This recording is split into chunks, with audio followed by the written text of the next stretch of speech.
Hi guys, I'm Ranger Kaylee. And I'm Seasonal Ranger Megan, and we are super excited to be here today.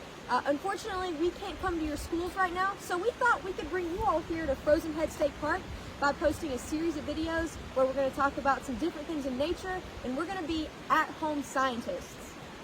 Have you ever noticed the sheer size of that massive oak tree in your backyard? Have you ever noticed the mysterious circles along the top of a tree stump? Okay. Nature's explorers, like Kaylee and myself, think trees are very beneficial to our environment.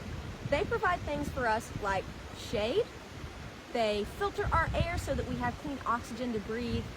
They also provide habitats or homes for other wildlife. They provide for us, but they also need things to survive as well.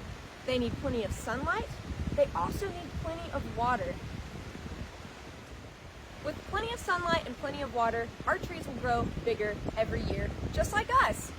Take this guy for example. This is a much older tree, so he's much taller and he's much wider than a tree like this one.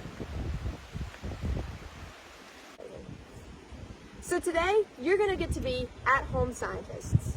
Today we're going to talk about the aging of a tree. That term is called Dendrochronology. Kaylee, could you come in and help us out talking about Dendrochronology? Sure.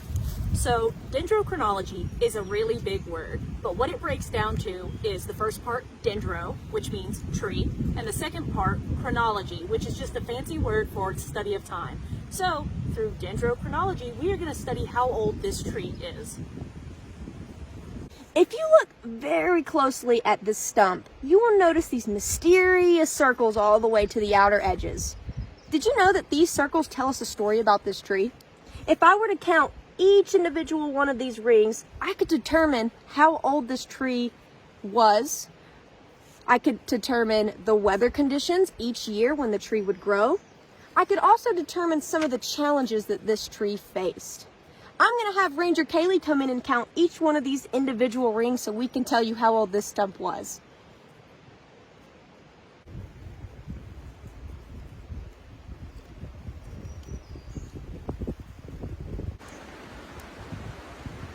Trees are very resilient, which means strong. And like Megan mentioned earlier, tree rings tell a whole story of challenges that trees have gone through.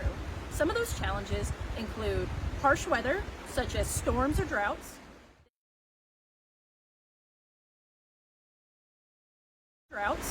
They include pests, which are invasive bugs that damage the tree,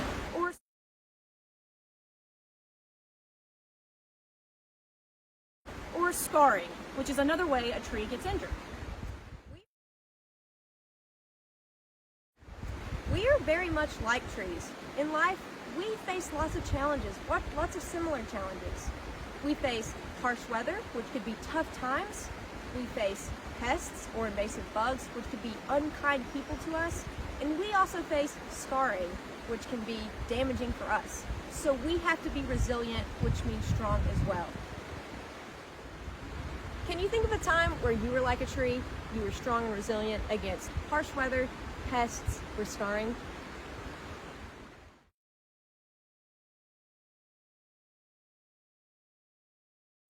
Since you guys are our at-home scientists, we have an experiment for you. We're going to learn how to measure trees in our very own backyard. So what we're going to do for this activity is we're going to measure that height of the tree that Ranger Kaylee is standing at just straight ahead. So what you're going to need at home is either a sibling or a guardian or somebody that can help you out with this activity. So what you're going to do is you're going to stick your hand out and stick your thumb up, just like this. And what you're going to do is take your hand, you're going to line it up with the base of the tree, and you're going to want your thumb to touch the top of the tree. So you may have to move closer, you may have to move further back. So I'm in just the right spot to where my pinky is lined up with the base of the tree and my thumb is lined up just with the top of the tree. And then you are going to turn your hand sideways. You're going to make sure that pinky is still lined up with the base of the tree. And you're going to use your friend to measure out where they're supposed to go and how far away from the tree they're going to be. So Kaylee, move to the right. That's perfect. Now, what Kaylee is going to do is from where she's standing, she's going to take big strides or big steps, which are equal to 3 feet, all the way back to the base of the tree to determine the height of the tree. So go ahead, Kaylee.